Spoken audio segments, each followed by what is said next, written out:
The forest search had gone cold until Rex stopped dead, nose buried in the dirt.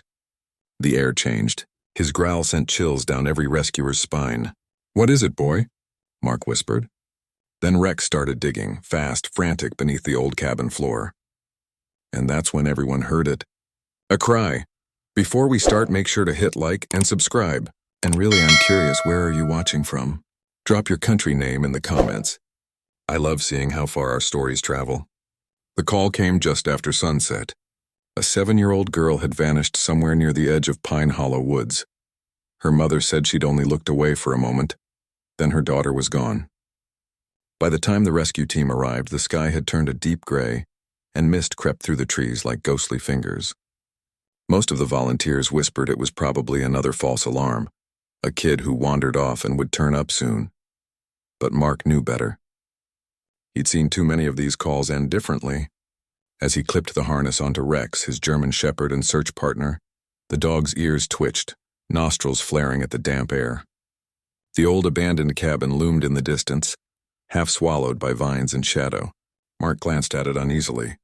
"Let's bring her home, buddy," he murmured. Rex gave a soft bark in reply, and the search began. The forest swallowed their flashlights one beam at a time. Every step crunched over damp leaves, the night air thick with fog and tension.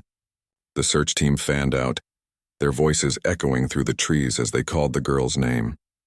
No response, just the low hum of crickets and the distant hoot of an owl. Rex moved ahead, nose pressed close to the ground, tail stiff with focus. Mark followed close behind, scanning the darkness. The others whispered to each other, their optimism fading with every minute. "Probably wandered too far," someone muttered. "Or went home already."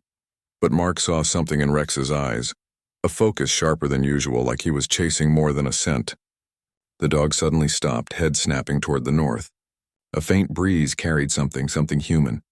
Rex let out a low whine and started pulling hard on the leash, straight toward the old cabin. The cabin appeared through the fog like a ghost from another time. Its walls leaned with age, boards warped and blackened by rain. One window hung crooked, glass shattered long ago. The rescuers hesitated at the tree line, their flashlight beams dancing over the rotting porch and collapsed roof. Mark stepped closer, Rex tense at his side. "Easy, boy," he whispered, feeling the dog's muscles quiver beneath the harness. The air here felt different, still heavy, carrying a strange, earthy scent. The team's boots creaked on the porch boards, each step groaning under their weight. "Probably empty," one of them said, though his voice lacked conviction. Rex's ears shot up, his head tilted, nose twitching fast. Then an unmistakable growl, low and warning. Every rescuer froze. Mark's pulse jumped. Rex didn't growl unless there was something alive nearby. The dog began circling the room's edge, sniffing the cracked floorboards and walls. He paused near the back corner, his body going rigid. A faint vibration traveled through the wood beneath Mark's boots. Rex growled again, louder this time, eyes fixed on the floor as if something beneath them was breathing. Rex's bark shattered the silence, sharp and commanding. He clawed at the floorboards, sending splinters flying as his growls deepened. "What is it, boy?" Mark crouched beside him, shining his flashlight into the cracks. Nothing, just darkness and dirt. But Rex refused to stop. His paws scraped harder, frantic, desperate. Could be an animal nest, one rescuer suggested, but his voice trembled. The air felt charged, heavy with something unseen. Mark pressed his ear closer to the floor. For a second, all he heard was the dog's breathing and the creak of the old cabin around them. Then, a faint sound, a dull thump, like something or someone moving below. "Wait," Mark whispered, raising a hand. The team froze. The beam of a flashlight wavered over the wood, catching faint movement between the planks. "You hear that?" Rex barked again, louder this time, pawing furiously. Dust filled the air, making everyone cough. Another sound followed, a soft, broken whimper. Not an animal. A human. Mark's blood ran cold. "There's someone down there," he shouted. The team scrambled for tools. 2 officers knelt beside Rex, prying at the warped boards with crowbars. The old wood groaned, resisting until a piece snapped free with a crack. Cold, stale air rushed up from below. Rex thrust his nose into the gap and whined. Then from the darkness came the faintest sound, a small, trembling cry. Everyone froze. The missing girl wasn't gone. She was right beneath their feet. Chaos erupted inside the cabin. "Get those boards up now!" Mark barked, his voice trembling with urgency. The rescuers worked feverishly, crowbars and axes tearing through the brittle wood. Each strike sent echoes through the hollow space beneath. Rex backed up just enough to give them room, pacing in tight circles, whining with anxious energy. The hole widened, and flashlights cut through the dust. "There's something down there," someone shouted. Mark dropped to his knees, shining his beam into the darkness. His breath caught. A small pale face blinked up at him through the dirt, a little girl covered in mud, eyes wide with fear. "It's her," Mark whispered.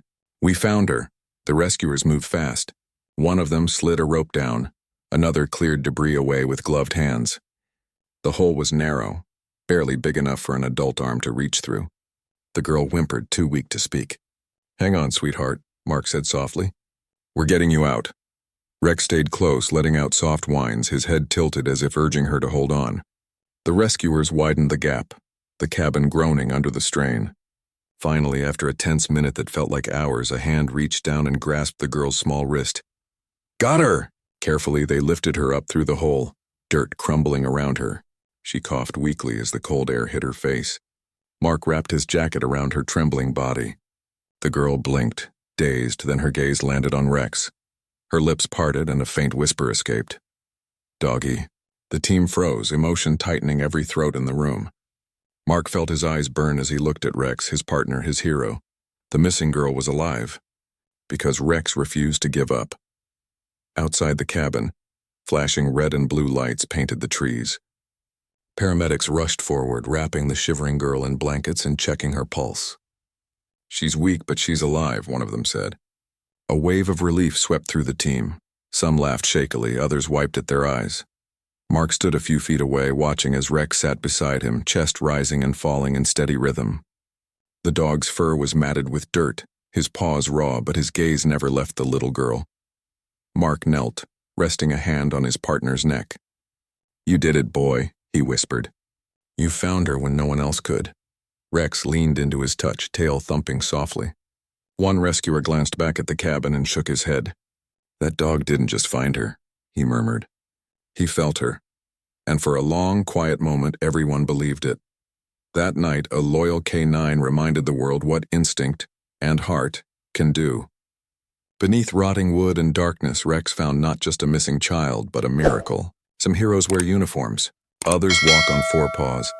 If Rex's story touched you, like, share, and subscribe for more true tales of courage.